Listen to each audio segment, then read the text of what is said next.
Messieurs les membres du Conseil, je vous remercie pour la convocation de cette troisième réunion d'urgence sur la situation qui prévaut à l'est de la République démocratique du Congo. Je remercie la représentante spéciale du secrétaire général, Mme Bintou Keïta, ainsi que l'envoyé spécial du secrétaire général pour la région des Grands Lacs, M. Chia Huang, pour leurs exposés respectifs. Merci, madame, je salue également la présence des représentants permanents des différents pays de la région des Grands Lacs, ici présents. Le Rwanda prépare un carnage à ciel ouvert avec une brutalité qui rappelle les heures les plus sombres de notre histoire. Le 26 janvier, j'avais prévenu. Aujourd'hui, ces mots sont réalité. En 48 heures seulement, plus de 4000 morts à Goma. Des hommes et des femmes abattus. Des enfants témoins d'exécutions sommaires, tués sans distinction ou exécutés avec une précision glaçante, comme le chef coutumier de Kiziba, abattu avec son épouse et ses 3 enfants le 11 février, comme l'artiste Delka Idengo, assassiné le 13 février pour imposer le silence. Et ce que nous n'avons pas, ce que nous ne savons, n'est qu'une infime partie de l'horreur qui nous parvient. Mais l'horreur ne s'arrête pas aux exécutions. À Goma, la vie est suspendue, prise en otage par la guerre. Plus de 4500 blessés ont afflué vers des hôpitaux débordés. 500 corps ont été retrouvés calcinés dans la prison de Munzenze après des exécutions en masse. Chaque jour, la Croix-Rouge et le CICR ramassent des cadavres dans les rues, tandis que les morgues dépassent leur capacité. Dans des camps de fortune, les cas de Mpox, choléra et rougeole se propagent, menaçant des milliers de déplacés sans accès à l'eau potable. Ceux qui survivent risquent de mourir autrement, sans aide, sans soins, sans évacuation. Les humanitaires sont pris pour cible, l'accès aux sinistrés bloqué. Voilà ce qui se passe quand un groupe terroriste prend le contrôle d'une ville et impose son administration criminelle sous le regard de ce conseil. Ce conseil qui observe, ce conseil qui condamne, mais ce conseil qui n'agit pas. Et maintenant, Bukavu. Même scénario. Pillage, hôpitaux détruits, routes coupées. Une guerre qui tue aussi par la faim et la privation des soins. Mais là encore, ce n'est pas suffisant pour ceux qui mènent cette campagne de terreur. À la privation s'ajoute l'exécution. À l'effondrement humanitaire s'ajoute la barbarie. Hier, le 18 février, le Haut Commissariat aux droits de l'homme a rapporté que des exécutions d'enfants auraient été perpétrées par la coalition RDF-M23. Oui, des enfants, abattus comme des cibles. Que reste-t-il de l'humanité lorsque même les plus jeunes, les plus innocents sont exécutés?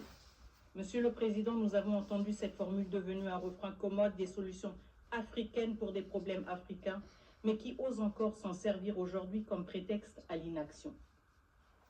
La communauté de développement de l'Afrique australe, SADC, et la communauté économique des États d'Afrique centrale, CEAC, ont unanimement condamné la présence rwandaise sur notre sol.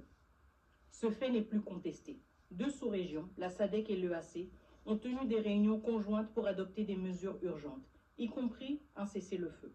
Quant à l'Union africaine, son Conseil de paix et de sécurité, réuni au niveau des chefs d'État le 14 février, a appelé au retrait immédiat de toutes les forces étrangères non invitées de la RDC. En d'autres termes, le Rwanda.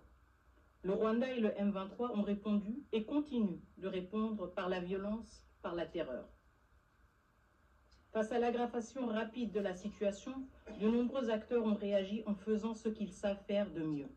Documenter les violations des droits de l'homme, ouvrir la voie à des poursuites pénales, poser des actes forts, mais essentiellement réactifs. Nous saluons la récente décision du Conseil des droits de l'homme de l'ONU d'ouvrir une enquête sur les exactions dans l'Est de la RDC, ainsi que l'appel de la CPI à recueillir des éléments de preuve sur ces crimes pour traduire les responsables en justice.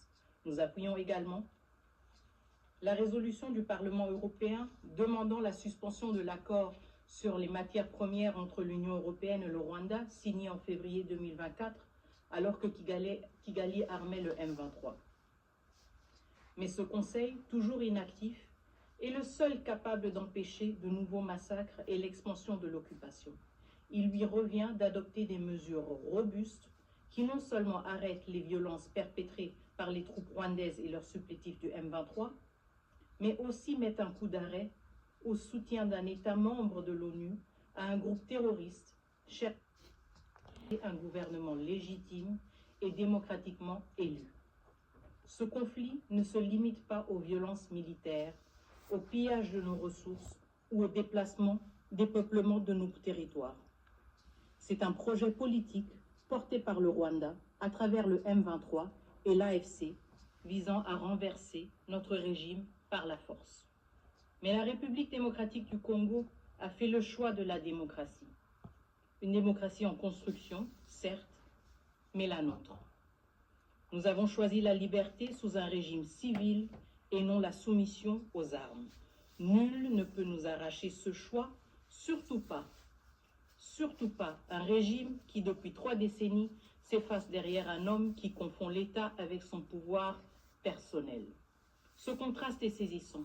D'un côté, un peuple qui bâtit son avenir sur la volonté populaire, de l'autre, un régime qui ne survit que par la force, l'intimidation et la répression. Aujourd'hui, ce modèle de gouvernance par la peur tente de s'imposer chez nous. Ce n'est pas seulement une guerre pour un territoire, mais une guerre contre notre choix souverain d'un avenir différent. Le M23 et ses soutiens rwandais cherchent à imposer par les armes ce que les urnes ont rejeté. Mais le peuple congolais dit non. Un peuple dont l'âge moyen est de moins de 25 ans, un peuple marqué par la guerre et les promesses ajournées, mais qui refuse la loi des armes. Il veut choisir ses dirigeants dans les urnes et non sous la menace des canons. Il refuse d'être la génération sacrifiée d'une violence imposée de l'extérieur. Monsieur le Président, ce Conseil doit de rester silencieux face à ce drame. Il ne peut pas se cacher derrière des déclarations d'intention. Le moment est venu de faire respecter les principes qui définissent cette institution, la paix, la sécurité, le respect du droit international. Mesdames et messieurs les membres du Conseil, il est temps de voter. Je vous remercie. Madame Wagner, de son intervention. Je donne maintenant la parole au représentant du Rwanda. Thank you, Mr. Merci, Monsieur le Président, de me donner la parole. Permettez-moi tout d'abord de vous féliciter à l'occasion de votre présidence de ce Conseil. Je remercie également l'ambassadeur Pangsha et la représentante spéciale Bintou Keita pour leurs exposés. Je salue également la participation de Madame Teresa